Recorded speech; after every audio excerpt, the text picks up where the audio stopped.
नमस्कार मित्रहो, SBN न्यूजमध्ये आपलं स्वागत आहे. आणि आज आपण ज्या व्यक्तींना भेटायला आलेलो आहोत त्यांना माझी ओळख देण्याची काही गरज नाही. सध्याचे स्वाभिमानी शेतकरी संघटनेचे अध्यक्ष आणि 2 वेळा खासदार आणि एकदा आमदाराची त्यांची ओळख आहे. त्यांच्या जीवनाची म्हणजे त्यांनी एका शेतकरी मुलगा शिवारापासून ते संसदेपर्यंत कसा जातो आणि त्यांच्या ज्या आयुष्यात काही अडचणी आल्या त्यांना कधी आपला न्यूनगंड वाटला असेल की एका शेतकऱ्याचा साधारण मुलगा संसदेमध्ये जाऊन शेतकऱ्यांचे मुद्दे मांडू शकतो, हे त्यांना कधी स्वप्नात तरी असं वाटलं होतं काय, कधी हे शक्य होईल काय? आणि तर मग चला आपण आज आपल्या काही आरोप प्रत्यारोप किंवा काही त्यांच्याबद्दलचे जे आपले न्यूनगंड असतील किंवा त्यांच्याबद्दल काही आपल्याला जी माहिती असेल त्यांच्याबद्दल आज आपण स्पष्टीकरण घेऊया. प्रश्नावली सुरुवात करूया. नमस्कार सर. नमस्कार सर, प्रथमतः तुम्हाला असं कधी वाटलेलं का एका सामान्य कुटुंबातील शेतकऱ्याचा मुलगा संसदेमध्ये जाऊन शेतकऱ्यांचे मुद्दे मांडू शकेल? मलाही असं वाटलं नव्हतं कधी, कारण मी अशा कुटुंबातून वर आलो की माझ्या वडिलांना गावातही कोण जास्त ओळखत नव्हते आणि अशा अत्यंत सामान्य शेतकरी कुटुंबातून आलो. त्यामुळं असलं काही आपल्या हातून घडेल किंवा आपण इथंपर्यंत पोचू हे माझ्या स्वप्नात देखील नव्हतं. उलट महाविद्यालयीन काळात मला कोणी जर असं विचारलं असतं तर मीच त्याला वेड्यात काढलं असतं. परंतु चळवळीत आलो, नंतर वेगवेगळ्या घटना घडल्या. त्या घटनेतून मी विचाराशी ठाम राहिलो, मुद्द्याशी ठाम राहिलो, लोक जोडत गेले, एक कारवा तयार झाला आणि त्यातून मग संसदेपर्यंत पोचलो. सर प्रथमतः मी तुमचे थोडे रिसर्च करताना मला तुमचं नाव जे दिसतंय गुगलवरती राजू शेट्टी, आणि ॲक्च्युली जर तुमचं नाव बघितलं तर तुमचं नाव काय वेगळं दिसते. हां, माझं नाव तसं देवाप्पा शेट्टी असं माझं नाव आहे. पण ते आपल्या शेतकरी कुटुंबामध्ये ग्रामीण भागामध्ये एक पद्धत असते की एखादी ज्येष्ठ व्यक्ती घरातली जर मयत झाली तर त्यांचं नाव लहान मुलांना ठेवलं जातं.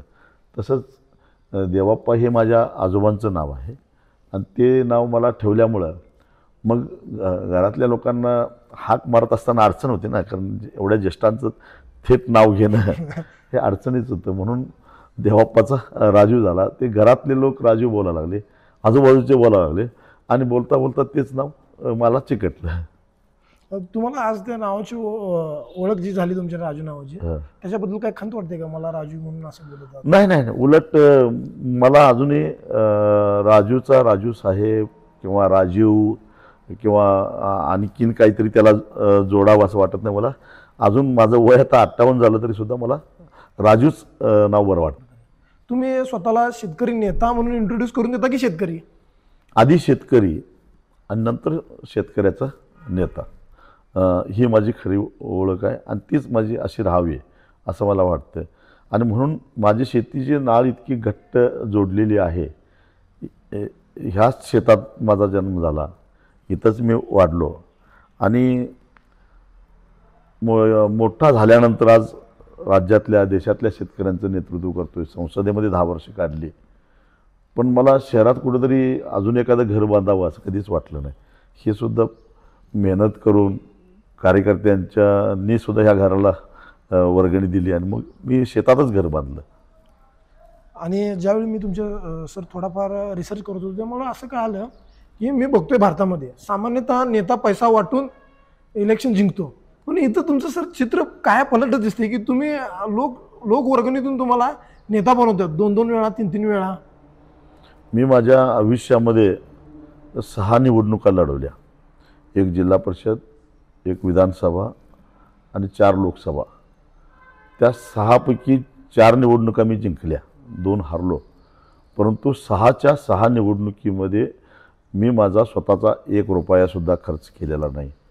जे काय खर्च झाला तो लोकांनी दिलेल्या वर्गणीतूनच खर्च झाला आणि प्रत्येक वेळी मी हारलो तरीसुद्धा माझे पैसे थोडेफार शिल्लक राहिले, परंतु कमी पडले नाहीत. कारण माझी त्याच्या पाठीमागची भूमिकाच अशी आहे, मी माझा वेळ, माझी बुद्धी, माझे कष्ट जर शेतकऱ्यासाठी समाजासाठी देत असेल आणि चळवळ मजबूत करण्यासाठीच मी जर का निवडणुका लढवत असेल, कारण तसं मी मनात आणलं असतं तर फार सत्तेच्या फार पुढे गेलो असतो. मला तशी पहिली ऑफर 2004ला आली होती, 2009ला पहिल्यांदा खासदार झालो त्यावेळी आली होती, त्याच्यानंतर अनेक वेळा येत गेल्या. पण मला कधी विचलित व्हावंसं वाटलं नाही, शेतकऱ्यांची संगत सोडावीशी वाटलं नाही, कारण माझं दिशा नक्की आहे, पक्की आहे. मला शेतकरी चळवळ मजबूत करायची आहे म्हणून मी निवडणुका लढवतो आहे. मला निवडून यायचं आहे म्हणून मी शेतकरी चळवळ करत नाही आहे. आणि त्यामुळं मला कुठल्याही गोष्टीचा मोह झाला नाही. आणि मग असं असेल, मी जर माझं जे काही व्हिजन आहे, माझी जी काही बुद्धी आहे, माझा वेळ आहे, माझे कष्ट करण्याची माझी जी तयारी आहे, ते जर माझ्या वैयक्तिक जीवनामध्ये वापरलं असतं तर मी लौकिक अर्थानं प्रचंड पैसा कमावला असता किंवा मी आयुष्यामध्ये चांगल्या पद्धतीने स्थिरस्थावर झालो असतो. परंतु मला वर्षानुवर्षे पिढ्यानपिढ्या शोषणामध्ये खितपत पडलेल्या शेतकऱ्यांना न्याय द्यायचा होता, त्यांना न्याय मिळवून देण्यासाठी प्रयत्न करायचा होता. आणि म्हणून काट्याकोट्यातला रस्ता हा मी निवडलेला आहे, मी स्वतः ठरवलेला आहे. मला कोणी जबरदस्ती केलेलं नाही. मला माहिती होतं पुढे काटे आहेत, रक्तबंबाळ पाय होणार आहेत, परंतु तरी मला चालायचं आहे, कारण कुणीतरी एकट्यानं पाऊलवाट तयार केल्याशिवाय त्याचा महामार्ग तयार होणार नाही हे मला माहिती आहे. आणि मग स्वतः चालून पायवाट तयार करून पाय रक्तबंबाळ करून घ्यायची माझी तयारी आहे आणि ते ठरवून मी आलो आहे.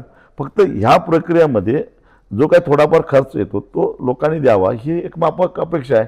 आणि लोकांना ते पटलेलं असल्यामुळे ते मला वर्गणी देतात. आणि सर म्हणजे मी एवढे शेतकरी बघितले सर, तुमच्या सिक्युरिटीसाठी त्यांनी तुम्हाला गाडी गिफ्ट दिली, फॉर्च्युनर. 100%. जे लोकांच्या आयुष्याचं स्वप्न आहे, जे आजकाल जे मुलं आहेत ना लक्झरियस लाईफस्टाईल जगण्यासाठी प्रयत्न करतात, आणि हा माणूस आहे की लोकांनी ह्याला लोकनिधीतून फॉर्च्युनर गिफ्ट दिली. कशासाठी? तर यांच्या सिक्युरिटीसाठी. मी एकटा दुकटा फिरत असतो, नेहमी संघर्ष होत असतो, अनेक प्रस्थापितांना अंगावर घेतो.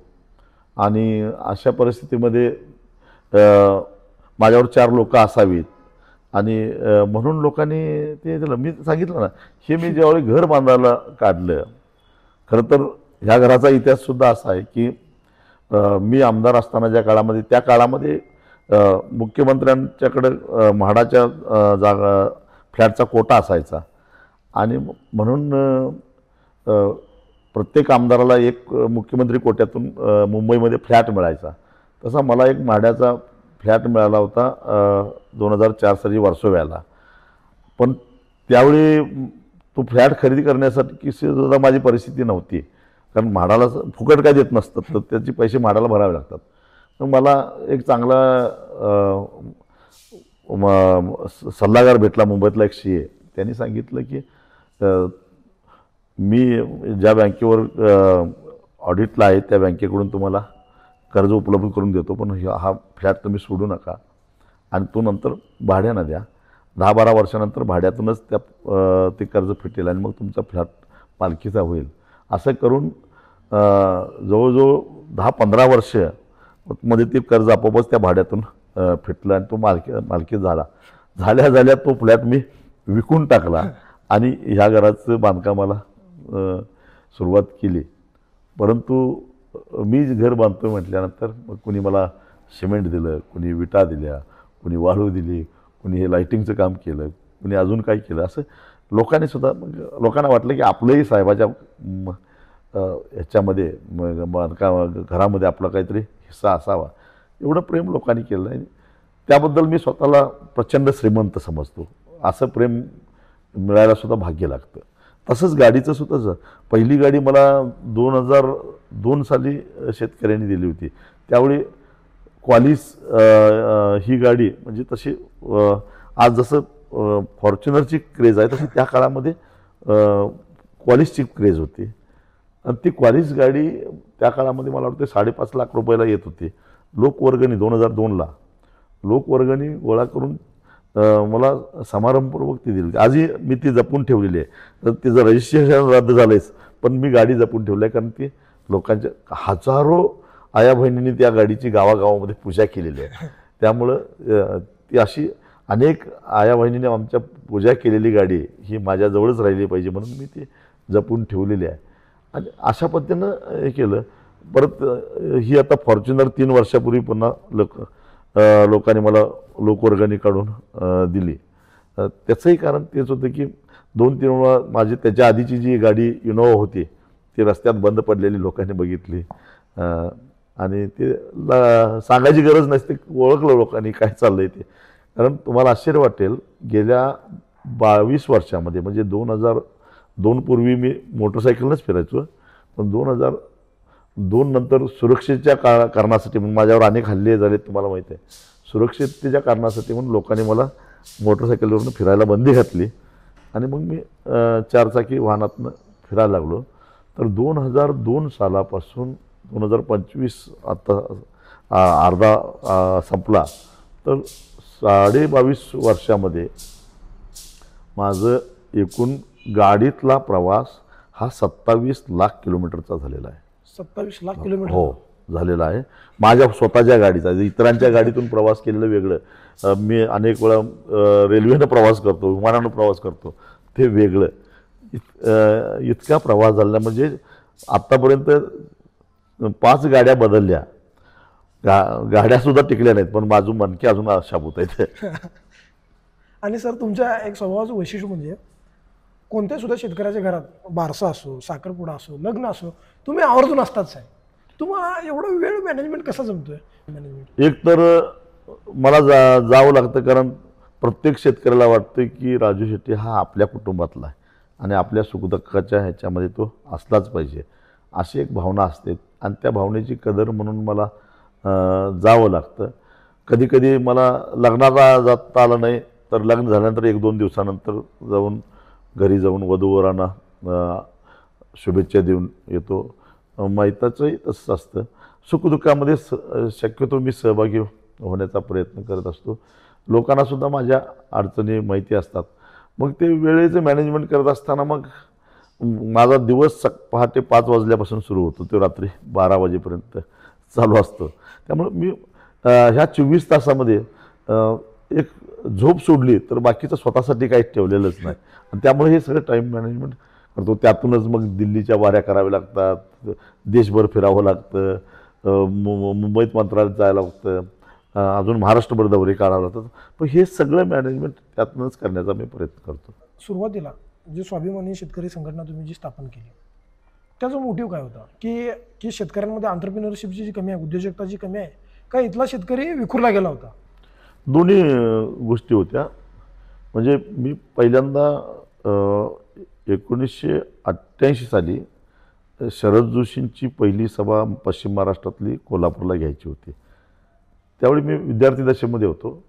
पण शरद जोशींच्याबद्दल आकर्षण होतंच, कारण 80चं तंबाखू आंदोलन जे निपाणीला झालं त्यावेळी मी शाळेत होतो, परंतु त्याच्याबद्दल मी भरपूर वाचलेलं होतं आणि त्यामुळे एक प्रकारचं आकर्षण शरद जोशींच्याबद्दल होतं. अजून शरद जोशींना जवळून मी बघितलेलं नव्हतं तोपर्यंत.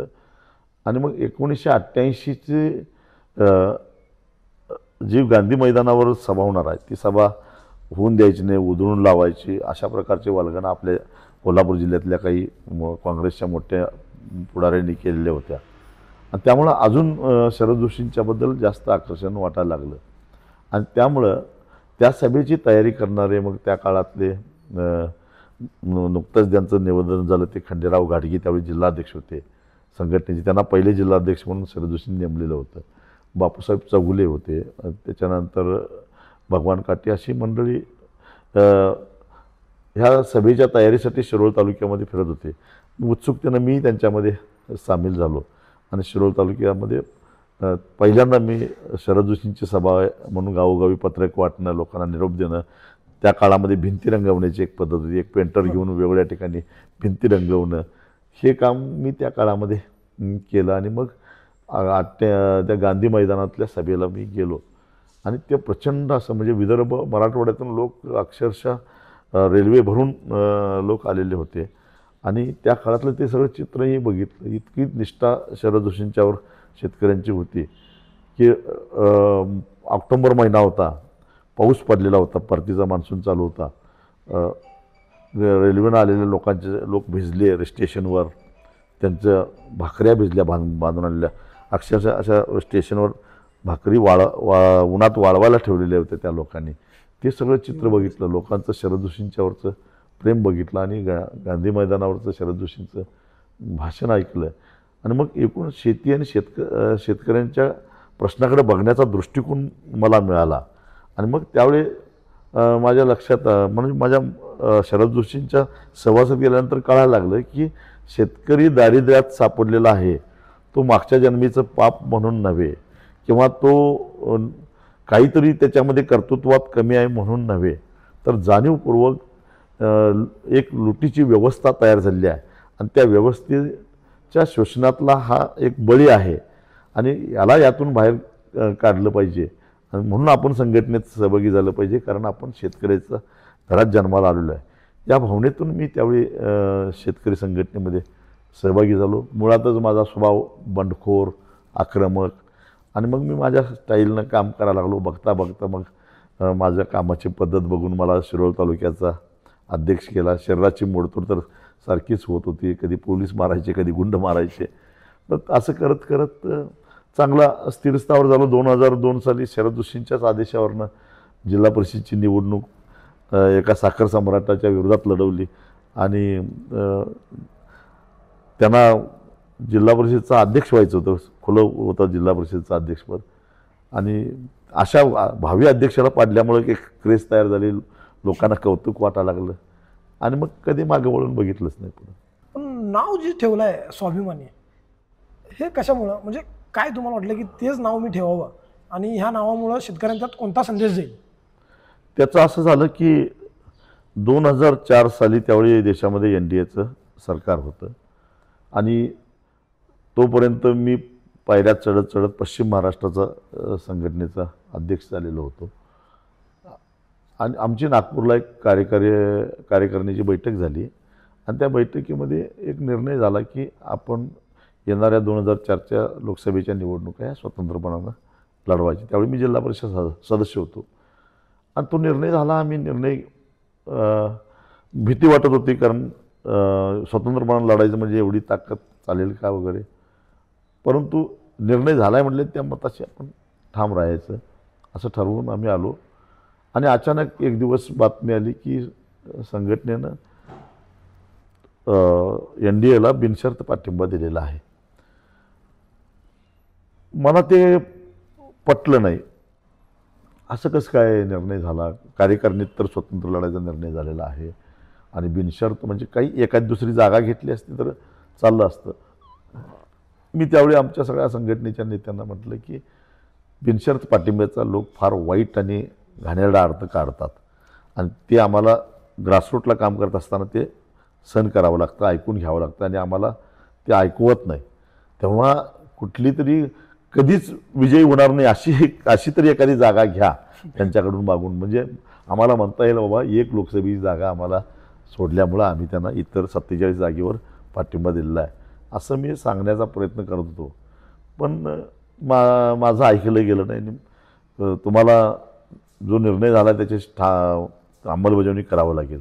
मग मी दुसरी विनंती केली की किमान ह्या अशा इथला त्यावेळी NDAचं काहीच पश्चिम महाराष्ट्रामध्ये नव्हतं आणि सांगली कोल्हापूरमध्ये तर काहीच नव्हतं. तेव्हा किमान हे उमेदवार येणारही नाहीत NDAचे, इथले जे कोण आहेत ते निवडून येणार नाहीत, तर मग आम्हाला कशाला बाद करताय.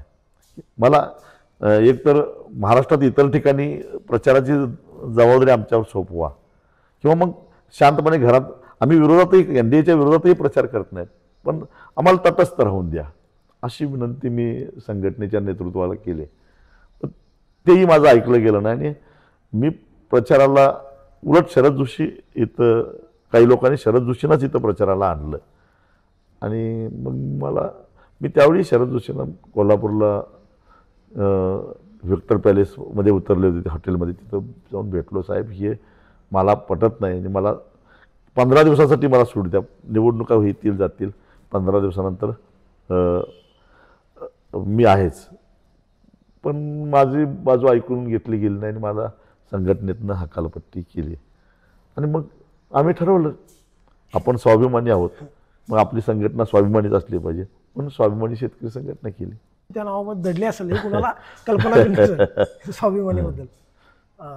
आणि सर तुमच्यावर सर आरोप लय होता सर की तुम्ही सदन भागातल्या शेतकऱ्यांचे नेतृत्व करता, विदर्भातल्या शेतकऱ्यांकडे तुमचं दुर्लक्ष असतं किंवा तुम्ही ऊस उत्पादक शेतकऱ्यांकडे जास्तीत जास्त तुमची भर असते आणि तुम्ही इतर कापूस म्हणा किंवा तेलबियाचे जे शेतकरी आहेत ह्यांच्याकडे तुमचं खूप दुर्लक्ष असतं, असं तुमच्यावर खूप आरोप होतो सर. जे माझ्यावर आरोप करतात त्यांनी पहिल्यांदा स्वतः शेतकऱ्यासाठी काय केलं हे पहिल्यांदा तपासून बघावं. कारण ज्यावेळी असं आपण आरोपासाठी बोट करतो त्यावेळी 3 बोटं आपल्या दिशेकडे असतात आणि ते आत्मचिंतन करायला भाग पडत असतात.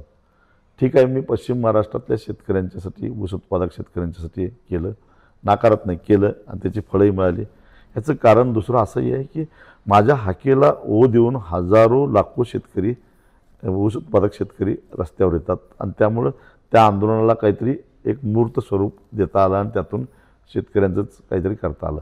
याचा अर्थ इतरांच्यासाठी काही केलं नाही का? इतिहासामध्ये दुधाची जी काही आंदोलनं झाली ती फक्त मीच केलेली आहेत. 3 वेळा मी मुंबईच्या दुधाचा पुरवठा 5-5, 6-6 दिवस रोखलेला आहे. माझ्याशिवाय हे कोणी करून दाखवलं आहे काय हे सांगावं मला. मग हे कशामुळं? मग हे दूध उत्पादक शेतकरी हा काय धनदांडगा आहे का? प्रामुख्यानं शेतमजूर हेच दूध उत्पादक शेतकरी आहेत, हे लक्षात ठेवा. मोठे शेतकरी हे दूध उत्पादक शेतकरी नाहीत. गोटेवाले अपवादानं आढळते, ते सुद्धा गोटावा कोणाचा आहे?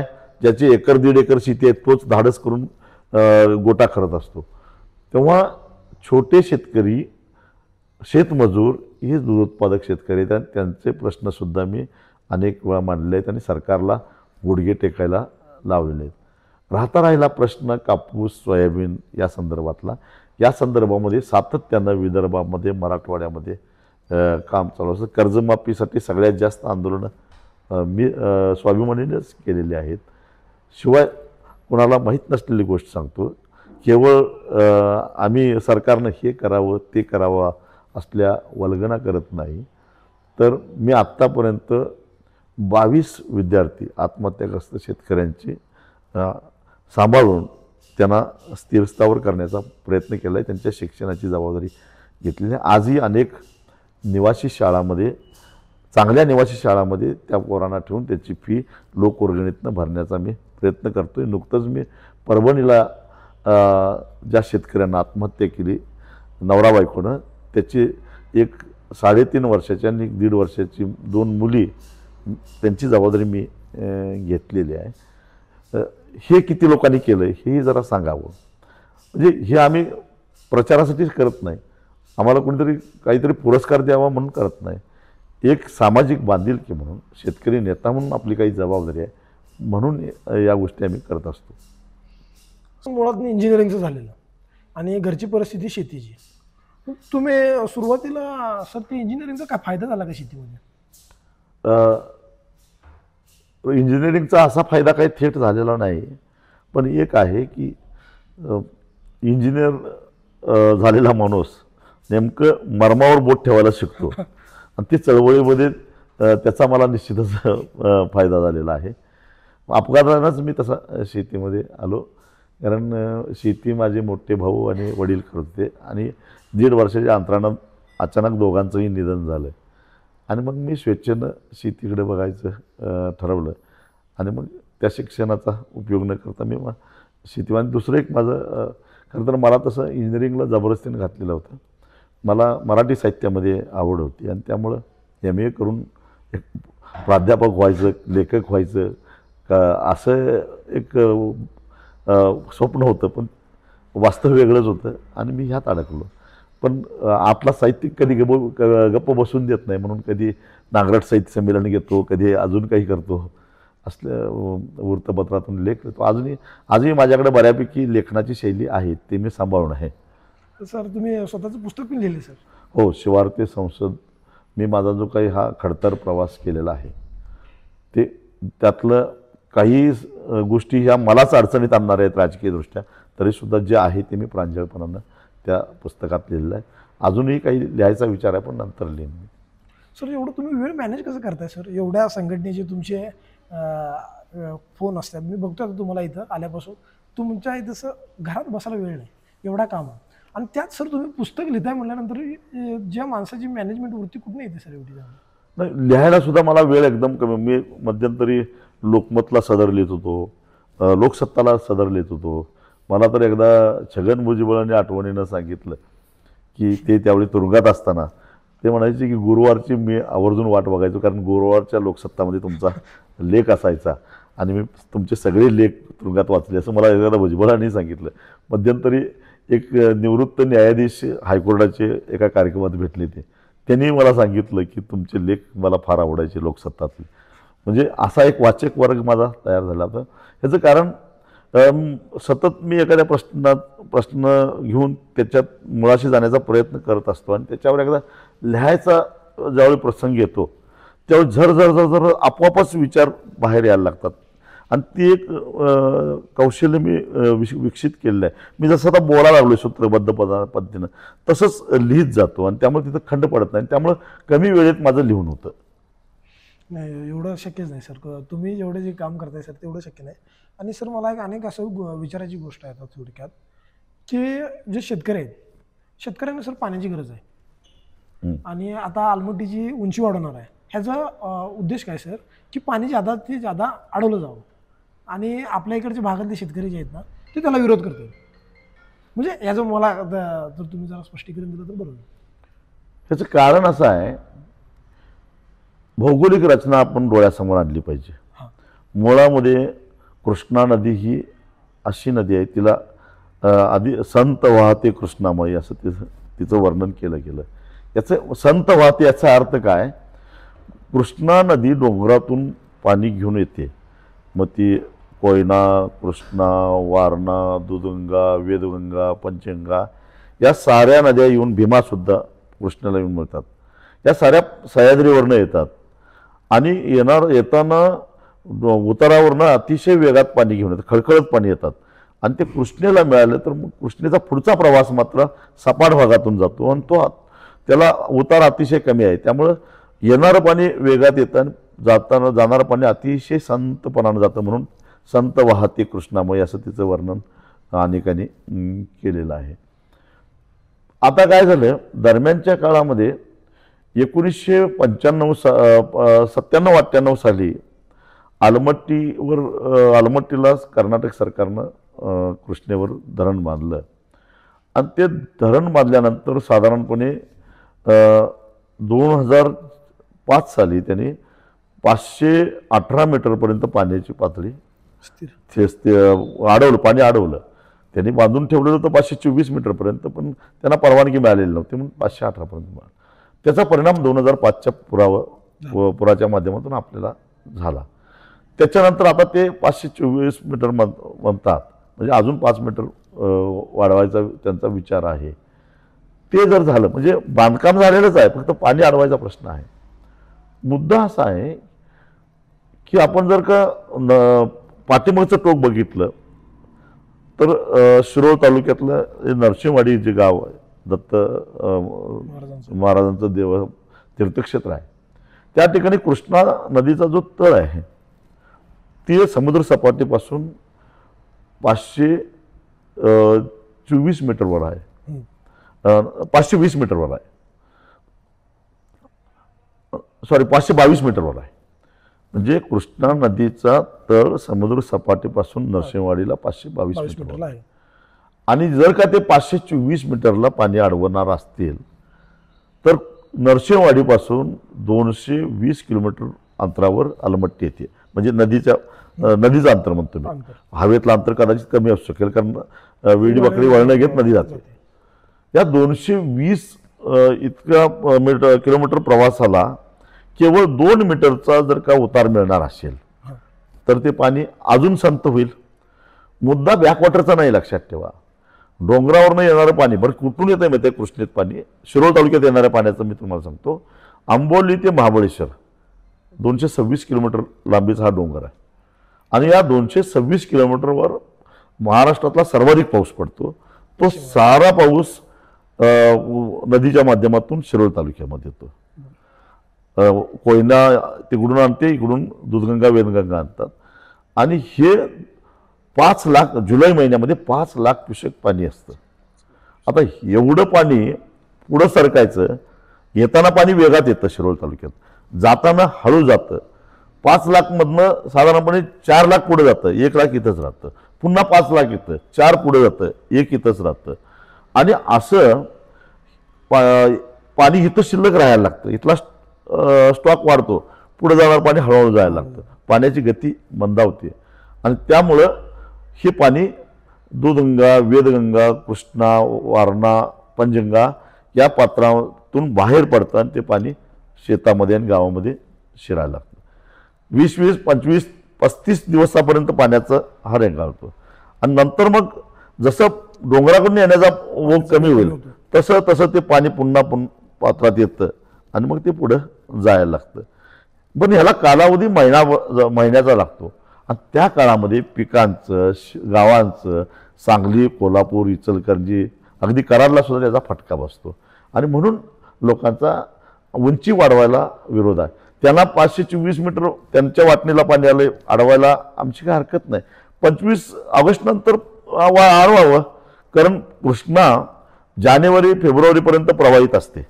पाऊस थांबला तरी सुद्धा पाझराचं पाणी घेऊन येत असते डोंगरातलं, आणि त्या पाण्यातून त्यांनी ते पाणी अडवावं, त्यावेळी आम्हाला हरकत नाही. पण 25 ऑगस्टच्या आधी जर का त्यांनी एवढ्या पातळीवर पाणी आणलं तर मग इथल्या शेतीचं, इथल्या गोरगरिबांचं, कारण तुमच्या लक्षात आलं असेल पुराचा फटका कोणाला बसतो? गरिबांना बसतो. का तर गावाबाहेर पूर पट्ट्यामध्ये जमीन स्वस्तात मिळते म्हणून गरीब लोक तिथं जागा घेऊन घर बांधतात. ते काही 2 मजली आणि 4 मजली घर बांधत नाहीत, साधं 1 पाकी घर बांधतात. त्यामुळं घरात पाणी शिरलं तर घरातलं सगळं सामान घेऊन बाहेर जावं लागतं. एखादा पैसेवाला असला तर तो 2 मजली 3 मजली घर बांधतो आणि साहित्य वरच्या मजल्यावर ठेवतो, तेवढं पाणी येत नाही आणि कुलूप लावून तो पाहुण्याकडे निघून जातो 8 दिवस. पण गरिबाचं काय? आणि म्हणून याचा फटका गरिबाला बसतो. म्हणून या आलमट्टीच्या उंचीला विरोध आहे. सर, आता तुम्ही म्हणला इंजिनिअरिंगचा तसा तुम्हाला फायदा झाला नाही, पण आता जे तुम्ही मला समजून सांगितलं की हे तो इंजिनिअरिंगचा विद्यार्थीच करू शकतो, तर हे कोणाचं एवढं शक्य नाही. कारण का एवढे मी शेतकरी नेते बघतोय आणि एवढे आंदोलनाचे लोक बघतोय, ह्यांना 520 मीटर म्हणजे किती समुद्र सपाटीपासून काय उंची असावी, धरणाची उंची काय आहे, धरणाची जी तुम्ही म्हणला की ऑलरेडी बांधकाम पूर्ण झालेलं आहे, तरी सुद्धा त्यांना तुम्ही फक्त परमिशन मिळायची राहिलेली आहे की तुम्ही 524 मीटर. धरण म्हणजे काही घर नाही हो, अजून 1 मजला वाढवला, त्याला पहिल्यापासूनच बांधकाम करावं लागतं ते. त्यामुळे त्यांनी बांधून ठेवलेलं आहे. पण त्यांना CWCनं म्हणजे केंद्रीय जल आयोगानं अजून परवानगी दिलेली नाही, ते परवानगी मागतायत. तुमचे जे नॉलेज लेवल जर बघते आता ते इंजिनिअरिंगच्या विद्यार्थी करू शकतो. म्हणजे इंजिनिअरिंगचे विद्यार्थी आयुष्यात कुठे कमी पडत नाही. ह्याच्यावरून सरांच्या वरून तर कळते की कुठं ना कुठं इंजिनिअरिंग आज पिन कामाला येते तुमच्या. आणि सर झालं आता पाण्याचा मुद्दा झाला तर समृद्धी महामार्ग होता. समृद्धी महामार्ग नाशिकवरून येणार होता, आपल्या नागपूरवरून येणार होता. सर, असं तुम्हाला वाटत नाही का सरकारकडं महामार्ग बांधण्यासाठी पैसे पण पाणी वळवण्यासाठी पैसे नाहीत? किंवा आज तुम्ही बघितला सांगली जिल्ह्यात ताटपाडी या तालुक्यांना पाणी नाही आणि ते काय म्हणतात की आमच्याकडे बजेट नाही, पण रस्ता बांधण्यासाठी तुमच्याकडे बजेट आहे. आमचं म्हणणं तेच आहे, अनावश्यक गोष्टीवर खर्च करू नका, कारण गरज नाही आहे त्याची. नुकताच राष्ट्रीय महामार्ग प्राधिकरणानं रत्नागिरी नागपूर ह्या महामार्गाची बांधणी पूर्ण केली आहे. अर्थात तो चौपदरी आहे, जो आता मिरजेहून सोलापूरकडे गेलेला आहे. तो रस्ता बांधत असताना आज त्या रस्त्यावर 60 किलोमीटरला एक टोल त्यांनी बसवलेला आहे आणि सारासार विचार करूनच टोल बसवलेला आहे. मी त्या टोलवर महामार्ग प्राधिकरण अधिकाऱ्याशी चर्चा केली, त्यांना विचारलं तुमचं याचं गणित काय, तुम्हाला किती टोल अपेक्षित आहे. त्यांनी सांगितलं की एका टोलवरून एका दिवसाला आम्हाला 40 लाख टोल वसुलीचा अपेक्षा आहे, तरच आमचं ते ठरलेल्या मुदतीमध्ये पैसे फिटतील आणि रस्ता आमचा फायद्याचा जाईल. मग आता स्थिती काय, 9 ते 10 लाख रुपये दररोज फक्त टोल वसूल होतो. म्हणजे क्षमतेच्या 25%च रस्ता चालू आहे तो, म्हणजे वापरला जातो. 75% क्षमतेपेक्षा कमी वापरला जातो. समृद्धी हा शक्तिपीठ महामार्ग जो आहे तो कोल्हापूरपासून अगदी यवतमाळपर्यंत जर बघितलं तर बरोबर ह्या रस्त्याला समांतरच आहे. दोन रस्त्यामध्ये म्हणजे आधीचा रस्ता आणि हा नियोजित रस्ता याच्यामध्ये काही ठिकाणी 20 किलोमीटरचं अंतर आहे, काही ठिकाणी 2 किलोमीटरचा सुद्धा अंतर नाही. इतकं समांतर पद्धतीने ते रस्ते दोन्ही यवतमाळपर्यंत गेलेले आहेत. शक्तिपीठ महामार्ग पहिल्यांदा ते काय म्हणाले, आम्ही भाविकांच्यासाठी बांधतो. कुठल्या भाविकांनी तुमच्याकडे निवेदन दिलं होतं का, मोर्चा काढला होता का? पण कुठल्या भाविकांनी आषाढी एकादशीला कार्तिकी एकादशीला लाखो लोक पंढरपूरला जमतात. पंढरपूरला जाताना ट्रॅफिक जाम झालं असं कधी ऐकलं होतं का? तुळजापूरला नवरात्रीच्या काळामध्ये जाताना ट्रॅफिक जाम झालं होतं कधी ऐकलं का? परळी वैजनाथला, औंढा नागनाथला ही सगळी देवस्थानं या रस्त्यावर आहेत, कुठंच ट्रॅफिक जामची समस्या नाही. मग हा रस्ता करायची गरजच काय? गरज भाविकांची नाही. मग आता ते म्हणायला लागले विकास करायचा आहे आम्हाला. मग तोही रस्ता मराठवाड्यातूनच आलाय ना. नागपूर पासून, यवतमाळ पासून, नांदेड पासून, लातूर पासून मराठवाड्यातूनच आलेला आहे रस्ता आता आहे तो. बरं राष्ट्रीय महामार्ग आहे तो. गरज भासली तर केंद्र सरकार 4 पदरीचा 6 पदरी करेल. जसं पुणे बेंगलोर आता आधी 4 पदरी होता, आता 6 पदरी करायला लागले. मग राज्य सरकारला नवा रस्ता करायची गरजच काय? या प्रश्नाचं उत्तर मला कोणी द्यायला तयार नाही आणि देत नाही. त्याचं कारण मी सांगतो की आता हा जो काही 4पदरी रस्ता आहे, मी राष्ट्रीय महामार्ग प्राधिकरणाचे जे काही रस्ते देशभरामध्ये बांधलेले आहेत त्याचा थोडाफार अभ्यास केला. आपण जर का खोलात शिरलो तर आपल्याला माहिती मिळते. मी बघितलं 1 किलोमीटर करायला, रस्ता करायला ह्यांना खर्च किती येतो नॅशनल हायवे अथॉरिटीला? तर साधारणपणे 30 ते 35 कोटी. 6 लेन ना, 6 लेन रस्ता बांधायला त्यांना 1 किलोमीटरला 30 ते 35 कोटी रुपये खर्च येतो.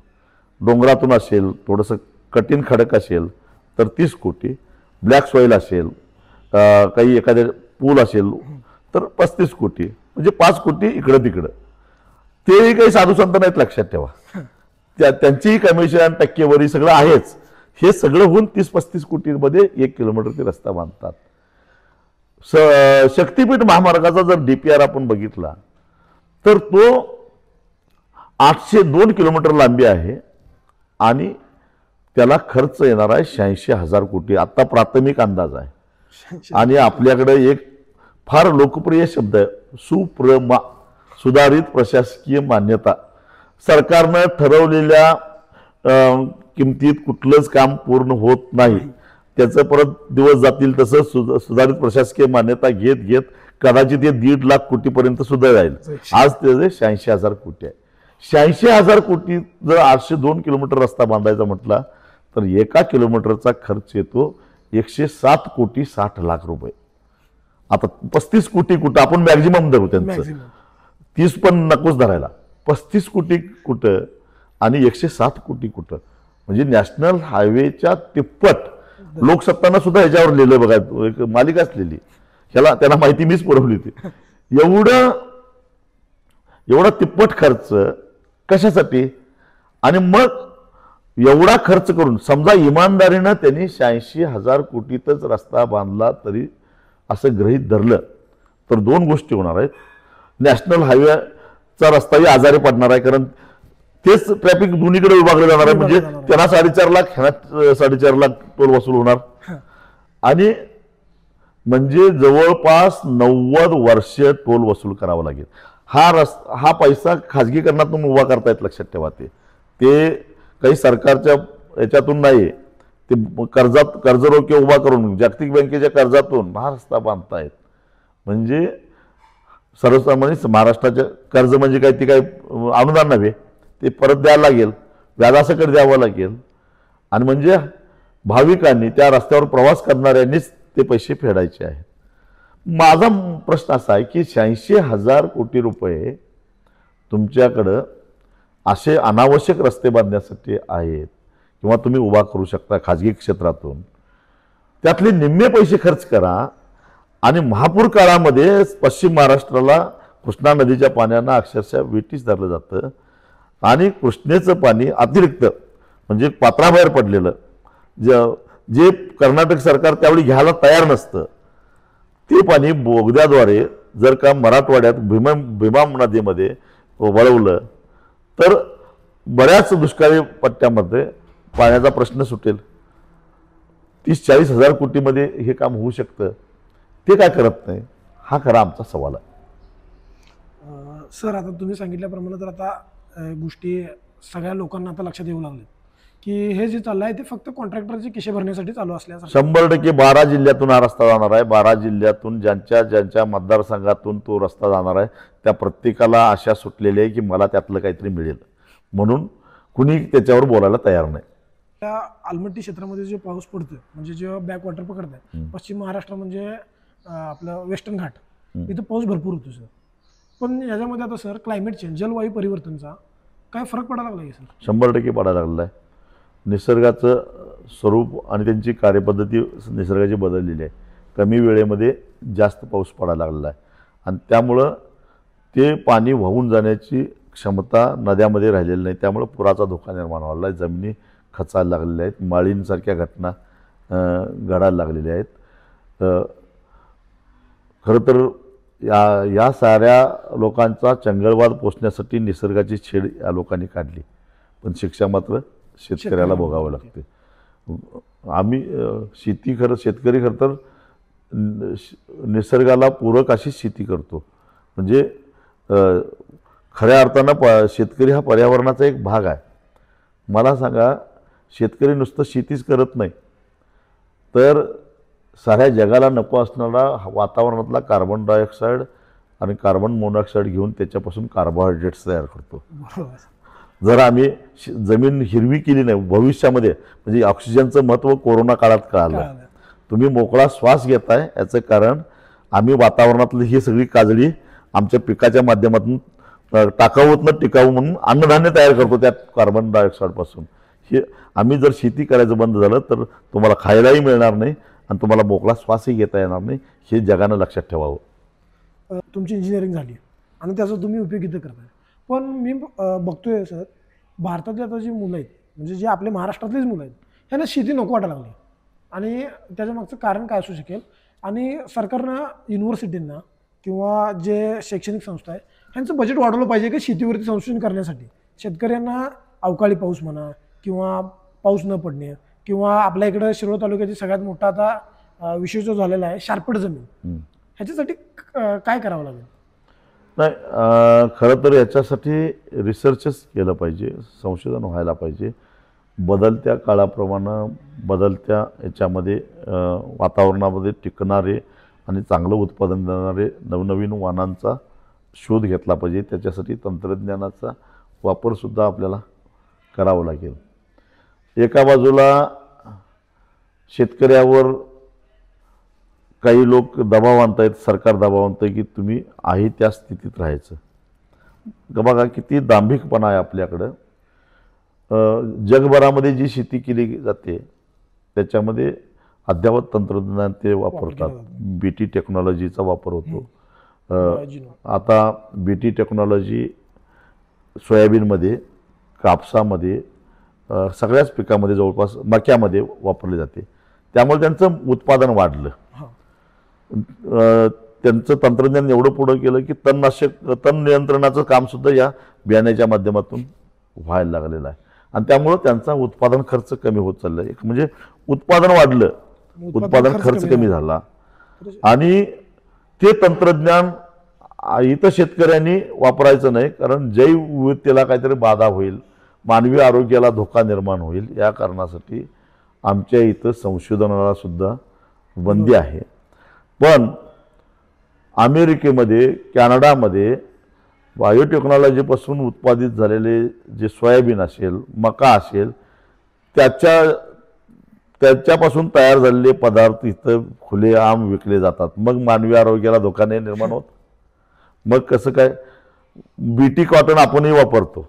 आधी काय म्हटलं गेलं की आरोग्याला धोका. मग त्या कापसाच्या बीटी कॉटनचं जे आहे त्याच्या सरकीपासून तयार झालेलं तेल गेली 20-25 वर्ष आपण खातोय. काय आपल्या आरोग्यावर परिणाम झाला? सोयाबीनचे सगळे पदार्थ बाय प्रॉडक्ट बाहेरून येतात, मक्याचे येतात. मग त्यांना तुम्ही खुले रेड कार्पेट घालता येतं आणि त्यांना या म्हणताय आणि शेतकऱ्याला मात्र ते आमच्या तंत्रज्ञान वापरून देत नाही, इथं संशोधनसुद्धा होऊन देत नाही. आणि मग आम्हाला काय सांगायचं, तुम्ही सेंद्रिय शेती करा. ते सुद्धा करायला काय हरकत नाही. सेंद्रिय शेती करतो पण त्याला जास्त किंमत द्यायची मानसिकता ठेवा ना. आमचं काय नाही, उलट व्यावसायिकदृष्ट्या विचार केला तर मी असं म्हणेन की शेतकऱ्यांनी उत्पादन कमी केल्याशिवाय त्याच्या शेतीमालाला भाव मिळणार नाही. पण कधी बाजारपेठ खुली असेल तर, बाजारपेठेत हस्तक्षेप होत असेल तर तुम्ही किती उत्पादन कमी केला तर ते बाहेरून आयात करतील आणि आपल्या गरजा भागवतील. तेव्हा तुम्ही शेतकऱ्याला त्यानं उत्पादित केलेल्या मालाला भावही जास्त देणार नाही. त्यानं विषमुक्त शेती करावी, सेंद्रिय शेती करावी असाही शहाणपणाचा त्याला सल्ला देणार. मग तरुण पोरं शेतीमध्ये टिकत नाहीत. याचं कारण हे आहे, लक्षात ठेवा. कारण माणसाची सहज प्रवृत्ती असते की धोका कमी पत्करायची किंवा जिथं कमी धोका आहे त्या दिशेनं जाण्याची. सगळ्यात कमी धोका असणारं मार्ग कुठला तर सरकारी नोकरी. म्हणून सगळ्याला सरकारी नोकरी पाहिजे असते. कारण एकदा निवड झाली की परमनंटचं कवच कुंडल मिळते, कर्णाला मिळालं होतं तसं. आणि वेतन आयोग आहेतच, शिवाय वर कमाई आहेच. आणि म्हणून तिकडे जाण्याचा. मग 2 नंबरचा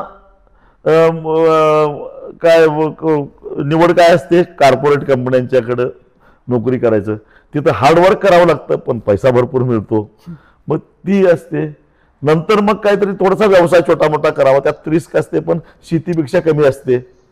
आणि मग राहिला शेतीमध्ये शेती व्यवसायात तुम्हाला निसर्गाशी 2 हात करावं लागतं, बाजारपेठेशी 2 हात करावं लागतं, सरकारच्या लहरी धोरणाशी हे करावं लागतं. आणि म्हणून भरवशाची शेती असल्यामुळं शेतीमध्ये येण्याचा ओढा तरुणांचा कमी आहे. आणि सर, आता तुमची जी मला बायोजिनोमची जी तुम्ही टेक्नॉलॉजी बोलला की अमेरिकेमध्ये मका त्यानं बनवला जातो, सोयाबीन त्यानं बनवला जातो, पण आपल्या सरकारला हे का जमन झाले सर? कारण का आपल्या शिक्षण धोरणामध्ये काय नाही, आपली धोरणच आपल्यामध्ये यातही एकमेकाचे हाडवैरी असणारे साम्यवादी विचाराचे लोक आणि RSS मध्ये काम करणारे लोक, ह्या दोघांचंही म्हणणं आहे की हे इकडं संशोधन करायचं नाही, अशी भानगड आहे ती. इथं बीटी बैंगन आणायचा प्रयत्न झाला. मी तुम्हाला सांगतो, मी शेतकरी आहे. तुम्हाला बीटी बैंगन मानवी आरोग्याला धोका होईल असं वाटतं. अजून ते नेमकं काय होईल हे कुणालाच सांगता आलेलं नाही. पण वांगी पिकवत असताना हलाहल 20 दिवसातनं 2 वेळा शेतकरी त्याच्यावर फवारतो. हे मात्र मी शेतकरी आहे, मला माहिती आहे. मग हा धोका तर समोर दिसतोय, विष फवारतोय आम्ही त्याच्यावर. त्याच्याऐवजी कीड नियंत्रण जर का जैविक पद्धतीनं झालं तर कीटकनाशक वापरावं लागणार नाही आणि त्याच्यातून काय मानवी आरोग्याला तोटा होणार आहे हे अजून कुणाला दाखवून देता आलं नाही. तर न दिसणारा बागुलबाबा तुम्हाला चालतो, परंतु इथं दिसणारा राक्षस मात्र तुम्ही खुलेआम घरात घ्यायला लागलेला आहे. साम्यवादी आणि RSSच्या लोकांचा तुम्हाला विरोध आहे. पण सर मला एक सांगा सर, आता साधारण ती गोष्ट आहे, जगाचे जे मार्केट आहे, चायनामध्ये काय झालं होतं सर, सुरुवातीला सोयाबीन अमेरिकेतून येत होता, पण काही तर त्यांच्या टॅरिफ वॉरमुळे काहीतरी झालं आणि नंतरनं चायनानं कम्प्लिटली त्यांचं सोयाबीन घ्यायचंच बंद केला. तर असं आपल्याला का जमत नाही सर? आता जे टॅरिफ वॉर चालू आहे, म्हणजे अमेरिकेनं प्रत्येकावरती टॅरिफ लावला, आपल्या शेतीमालाचा दर म्हणजे कचऱ्याचा दर होईल, तर आपले जे देशाचे पंतप्रधान खरं तर आपल्या राज्यकर्त्याने, आपल्या सरकारनं या टॅरिफ वॉरचा फायदा घेतला पाहिजे. शेती ही आपली ताकद आहे आणि शेतीमध्ये जर का मोठ्या प्रमाणामध्ये गुंतवणूक केली, समजा अमेरिका आणि चायना यांचं टॅरिफ वॉर चालू आहे. चायनाला आपले इंडस्ट्रीयल प्रॉडक्ट अमेरिकेमध्ये विकायचे आहेत आणि अमेरिकेला त्यांचा मका आणि सोयाबीन चायनाला विकायचं आहे. अमेरिकेच्या दृष्टीनं चायना ही एक मोठी बाजारपेठ आहे आणि चायनाच्या दृष्टीनं अमेरिका ही सुद्धा एक मोठी बाजारपेठ आहे आणि ते दोघं एकमेकाला भीती घालायला लागलेत. आता ह्या संधीचा फायदा खरं तर भारताने घेतला पाहिजे. समजा अमेरिकेनं आपल्यावरही बंधनं घालून दे, पण आपल्या खंडप्राय देशामधल्या शेतीची उत्पादनं जर आपण चायनाला विकली तर एक मोठी बाजारपेठ आपल्याला मिळणार नाही का शेतीला. त्यामुळे 60% लोकांचा व्यवसाय इथला शेतीचा आहे, त्यांची आर्थिक स्थिती सुधारणार नाही का. मग त्या बदल्यामध्ये काय मूठभर उद्योगपतींचे काही प्रॉडक्ट अमेरिकेला नाही जाणार, जाऊन देत, बाकी जग आहे ना तुमच्याकडे. पण या संधीचा फायदा आपल्या भारत सरकारने घेतलं पाहिजे, पण तो कणखरपणा अजून मला भारत सरकारमध्ये दिसत नाही आहे. सर तुमचे जे विद्रोही व्यक्तिमत्व आहे सर, आणि तर सर तुम्ही विना घाबरता कोणालाही सर अडाणी आणि अंबानीचं नाव तुम्ही सरळ सरळ घेताय, तुम्हाला सर याची भीती वाटत नाही? काय करणार आहेत ते, मरता क्या नाही करता. 3 वेळा मी या मृत्यूच्या दारातून परत आलेलो आहे आणि त्यामुळे मला असं वाटतं की माझं जे काही अवतार कार्य आहे ते पूर्ण झाल्याशिवाय मला काय वर परमेश्वर घेणार नाही. त्यामुळे घाबरायचं कशाला. आता जास्तीत जास्त काय करू शकले, कट कारस्थान करून त्यांनी 2 वेळा माझा लोक निवडणुकीत पराभव केला, याच्याशिवाय माझं वाकडं काय करू शकत. जे इकॉनॉमी आहे भारताची ती सध्या आता ती म्हणावी ती रिसेशनमध्ये, याबद्दल तुमचं काय मत आहे सर? नाही, भारताची अर्थव्यवस्था मजबूत करायची असेल तर आपलं मुख्य शक्तीस्थळ भारतानं ओळखलं पाहिजे. सुदैवानं भारतामध्ये असं नैसर्गिक वातावरण आहे की 3 प्रकारचे ऋतू फक्त आपल्याकडेच आहेत, उन्हाळा, पावसाळा आणि हिवाळा, सेपरेट.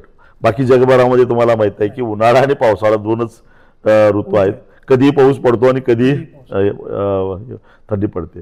तर त्यामुळं जगामध्ये उत्पादित होणारा जवळपास सगळे उत्पादनं भारतामध्ये होतात.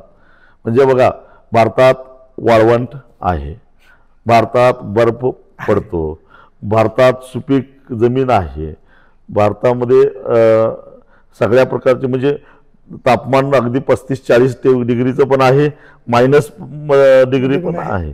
म्हणजे हे सगळं असल्यामुळं जगाला ज्या ज्या गोष्टी म्हणून शेतीतून पाहिजे असतात त्या सगळ्या इथं तयार होतात. मग या संधीचा फायदा घेऊन आपण नसलेल्या आभासी प्रतिमेच्या पाठीमागे धावण्यापेक्षा जे आपलं शक्तीस्थळ आहे, बरं दुसरी गोष्ट शेती करायला मनुष्यबळ लागतं, तेही आपल्याकडे मुबलक आहे. मग याचा वापर करून आपण आपली अर्थव्यवस्था मजबूत का करू नये. म्हणजे कधी काळी इंग्रज येण्यापूर्वी या देशातून सोन्याचा धूर निघत होता असं म्हणतात. याचं कारण त्या काळामध्ये शेती हाच इथला मुख्य व्यवसाय होता, लक्षात ठेवा. हळूहळू आम्ही शेतीकडे दुर्लक्ष करायला लागलो आणि आमची आर्थिक स्थिती खालावत गेली. ह्याचा कधीतरी आपल्याला विचार करावा लागेल, कारण भविष्यामध्ये तुम्ही एक वेळ अशी येईल की आज जे श्रीमंत राष्ट्र आहेत ते वाटेल ते खर्च करून शेती टिकवण्याचा प्रयत्न करतायत. का?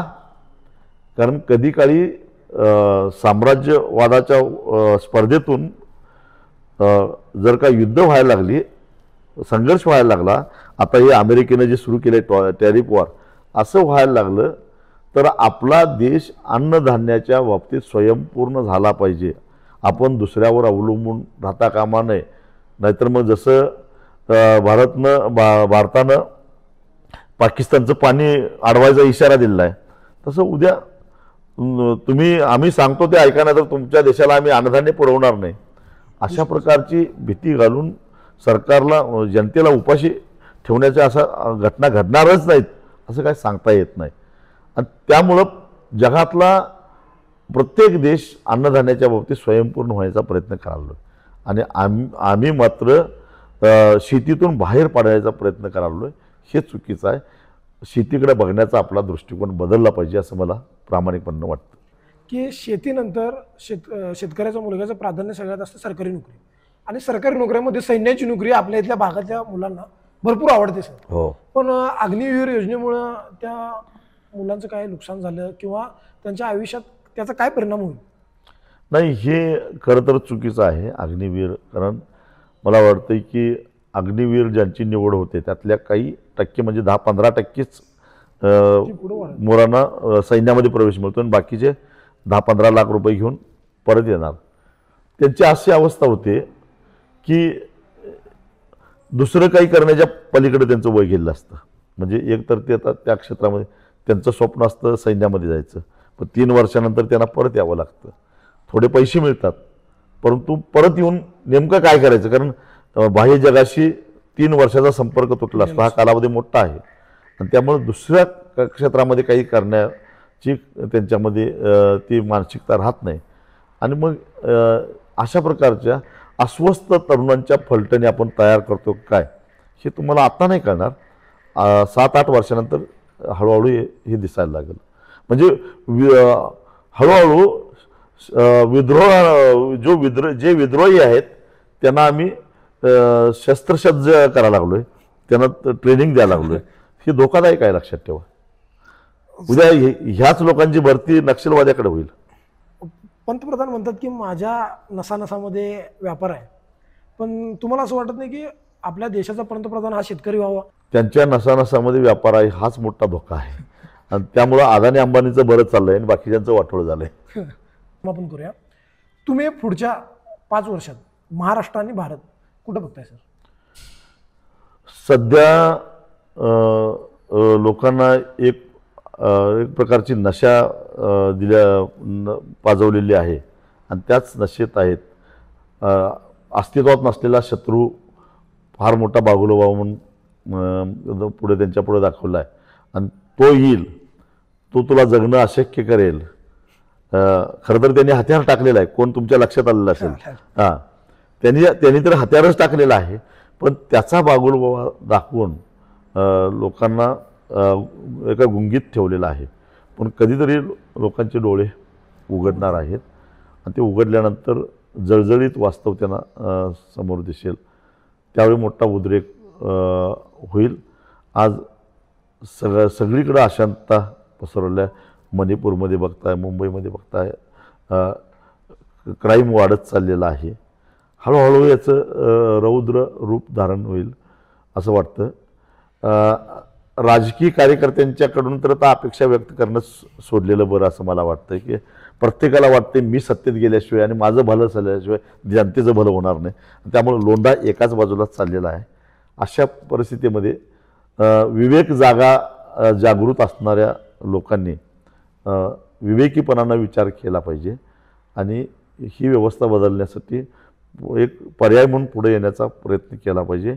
आणि तो आला तर आपण आपल्याला काही आशा आहेत, अन्यथा मला भविष्य काय फारसा चांगला दिसत नाही. तुम्ही बैलगाडा शर्यतीला जाता का? हो, जातो ना.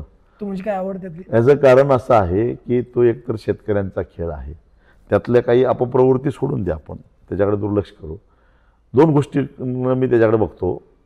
एक तर बैलगाडा शर्यतीला थोडंसं ग्लॅमर आल्यामुळं बैलांच्या किमती चांगल्या वाढलेल्या आहेत आणि ज्याच्याकडे पैसा आहे त्यातलेही बरेचसे गुंटामंत्रीच आहेत. मला माहिती आहे बैलगाडा शर्यतीमध्ये गुंटामंत्री, शहराच्या जवळच्या जमिनी किंवा त्याच्यामध्ये काही लोक बिल्डर झालेले आहेत, त्यात आमाप पैसा येतो. पण तो मूळ त्यांचं मातीची नाळ असल्यामुळं त्यांना ते बैलगाडा शर्यतीमध्ये इंटरेस्ट असतो. तर ज्याच्याकडे पैसा आहे तो बैलगाड्याच्या शर्यतीचा नाद करतो. पूर्वी पैसेवाले घोड्यांच्या रेसमध्ये त्यांचा नाद करायचे. आता हे नवे गुंटामंत्री आता बैलांच्या रेसमध्ये भाग घेत आहे. ज्याच्यावर पैसा आहे तो ते करतोय. पण मुळामध्ये खिलार ही जमात जी आहे ही दुष्काळी पट्ट्यातली आहे. गाईची प्रजाती ही दुधासाठी कधीच प्रसिद्ध नव्हती. चांगला जातीवंत बैल तयार करणं आवतासाठी. आता बैलांना आवत करण्याचे दिवस गेलेले नाहीत. पण ह्या दुष्काळी पट्ट्यातल्या डोंगरदऱ्यामध्ये फिरणाऱ्या अतिशय काटक, कारण खिल्लारची तुलना हरणीशी केली जाते. तर अशी मजबूत अंगकाठणं असणारी ही जी खिल्लार प्रजाती आहे त्याच्यापासून जर का चांगला खोंड तयार झाला आणि त्याला जर का चांगलं प्रशिक्षण दिलं तर तो पळायला चांगला शर्यतीचा बैल तयार होतो. आणि ही बैल खिलार गाय सांभाळणारी ही खेड्यापाड्यातले दुष्काळी पट्ट्यातले गरीब शेतकरी आहेत. त्यांचं एक अर्थार्जनाचं एक साधन व्हायला लागलेलं आहे. त्याच्या पाठीमागे हे एक मोठं अर्थकारण आहे. मग त्यांना सरकार काहीच मदत करत नाही, त्यांना धड ते सिंचनासाठी पाणी देत नाही. किमान गायी सांभाळून त्यातनं काही जातीवंत बैल एखादा तयार केला, समजा एका कुटुंबानं 10-12 वर्षामध्ये एक चांगला जातीवंत खोंड पैदास केला तर 50-55 लाख रुपये त्याला मिळत असतील तर आपल्याला वाईट वाटायचं कारण काय? हे चांगलं आहे आणि म्हणून मी त्याचा पुरस्कार करतो. सर तुम्हाला असं वाटत नाही तुमचा बैल एखाद्या शर्यतीमध्ये पहिला नंबर मारावा? नाही, तेवढा नाद मला नाही आहे. मी बघण्यापुरताच माझा नाद मर्यादित आहे, शर्यती बघण्यापुरता. पण माझ्या घरात गायी आहेत, कारण मी माझं बालपण गाईच्या दुधातूनच झालेलं आहे. माझ्या पूर्वीपासून आमच्या घरात गायी असल्यामुळे गाईचं दूध पिऊनच मी मोठा झालेला आहे. त्यामुळे आजही गायी परवडत नाहीत, पण देशी गायी माझ्याकडे 1-2 आहेत. तर चला, असाच आपला हा संवाद संपूर्ण झाला आणि आपला कार्यक्रम संपला असं जाहीर करतो आणि सरांची नमस्कार.